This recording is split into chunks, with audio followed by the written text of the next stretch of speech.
और एक बड़ी अहम बात इसमें यह भी है अहमद अवैस साहब के बहुत एक दिलचस्प तजवीज़ भी दी है खुर्रम साहब ने इजहार ख्याल करते हुए। उन्होंने कहा कि बरास्ता रोड भी जाया जा सकता है, उसमें भी कोई कबाहत नहीं है। तो बिल्कुल एयरपोर्ट पे जो हुआ उस इंसिडेंट पे हम बात कर रहे हैं, लेकिन ये तजवीज़ कैसी है? और अगर आप ये एलेज कर रहे हैं कि आपको सियासी तौर पर दीवार से लगाया जा रहा है, क्या इलेक्टोरली इसका फ़ायदा भी तो हो सकता है सर? क्योंकि अक्सर वो जो पार्टी होती है जो कि नज़र आ रहा होता है और जो बोल भी रही होती है, क्राई कर रही होती है फाउल, अमूमन उसको अवाम और ज़्यादा पजीराई भी देते हैं। तो क्या इस तरह से आप कोई फ़ायदा भी एक्सपेक्ट कर रहे हैं GB इंतखाबात में और कश्मीर में?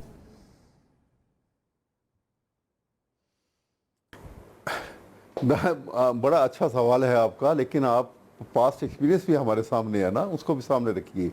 कि वो आपने जो बात की है कि ऐसी जब हरकत की जाती हैं तो उसका यकीनन एक रद्द-ए-अमल अवाम में आता है, लेकिन उस रद्द-ए-अमल का फ़ायदा या नुकसान जो है उस वक्त सामने आएगा कि जब आगे फेयरनेस ऑफ इलेक्शन है, एक प्रोसेस जो है वो फेयरली किया जा रहा हो। पास्ट एक्सपीरियंस हमारे सामने है।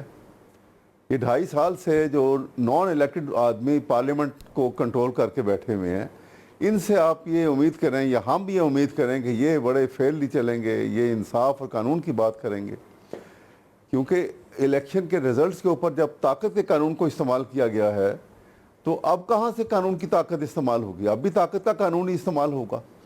और जो आवाम में रुझान है या आवाम जो है वो किसके साथ जुड़े हुए हैं या इनकी इन तमाम हरकत से वो और ज़्यादा जो है इलेक्शन प्रोसेस के लिए पॉपुलैरिटी जो है वो इमरान खान और PTI की बढ़ती जा रही है।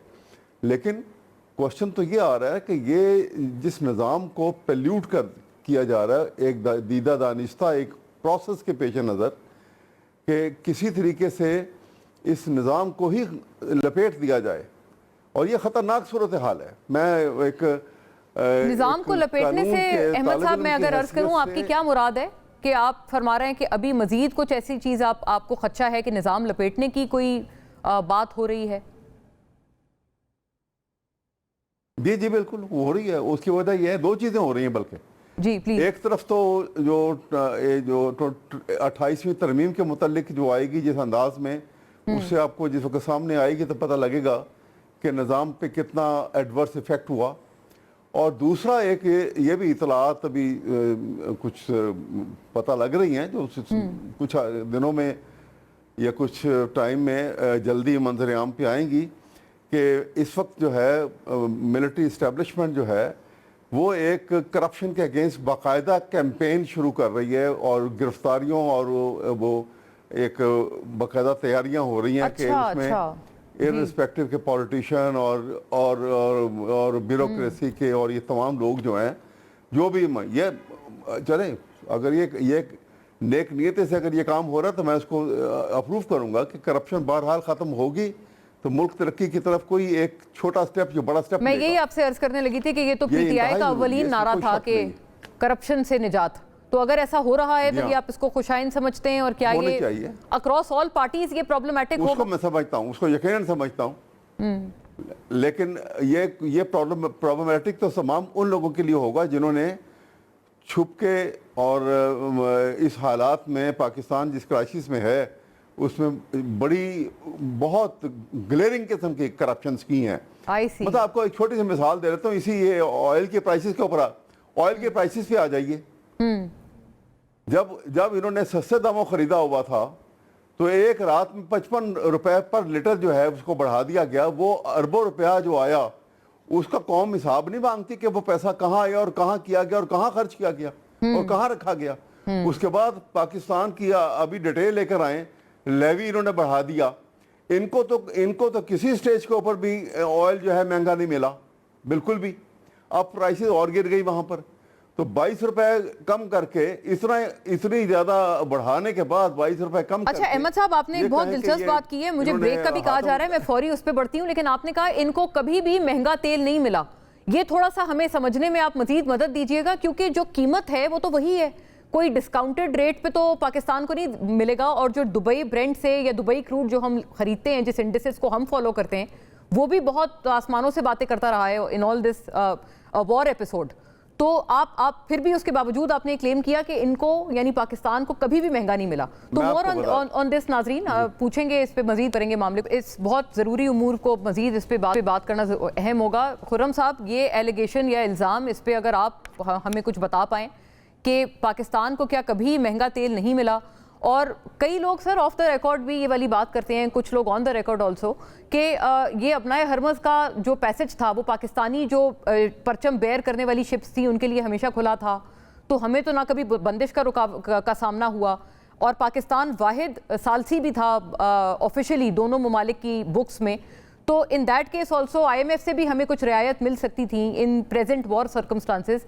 तो इन दो पहलुओं पे अगर आप रोशनी डाल पाएँ कि ये हम क्यों ना कर पाए, और क्या गवर्नमेंट इन दो चीजों को क्यों इंश्योर ना कर पाई? पहले तो ऑफ कोर्स मैंने पहले ही कह दिया था कि एलिगेशंस की बुनियाद तो जब तक आप कोई फैक्ट्स नंबर्स लेकर ना आए, ये कह देने के जी कभी भी इनको महंगा तेल नहीं मिला। पाकिस्तान हर रोज तेल खरीदता है।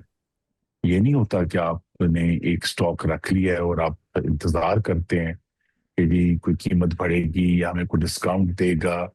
क्योंकि जो हालात थे आपने हुर्मुज के और आज भी हैं, उसमें किसी भी जहाज का वहां से निकलना कोई भी एक आप उसको यकीन से नहीं कह सकते ऐसा होगा। तो पाकिस्तान जो है वो बैनुल-अक़वामी कीमत पर मुस्तकिल तेल खरीद रहा है, रोजाना की बुनियाद पे खरीदता है।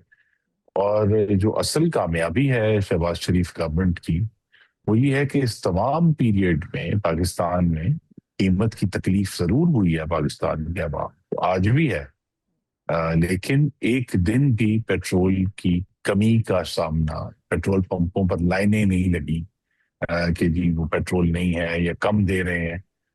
पेट्रोल की सप्लाई जो है वो बहाल रही है। तो ये सप्लाई को बहाल रखना ऐसे हालात में जब जो हमारा नहीं दुनिया का 20% तेल वहां से नहीं आ रहा था, तो पाकिस्तान की हुकूमत ने इंतजाम किया। सऊदी अरब ने हमारे साथ बहुत बड़ा ताउन किया कि उन्होंने जो उनका रेड सी में जो उनका ऑयल टर्मिनल है यम्बू, वहां से पाकिस्तान को तेल सप्लाई किया। लेकिन पाकिस्तान आज भी रोजाना की बुनियाद पे एक एवरेज रख के सामने अपनी सप्लाई को उसका तेल खरीदता है। तो ये कहना कि जी एक दिन भी महंगा तेल नहीं मिला, ये तो ऐसे ही है कि आप ये कहते मेरे पास स्टॉक हो गया, मैंने नहीं खरीदना, मैंने सस्ता खरीदा। ऐसे नहीं होता। पाकिस्तान ने आगे बढ़ना है, पाकिस्तान की इकोनॉमी को हमें फीड करना है।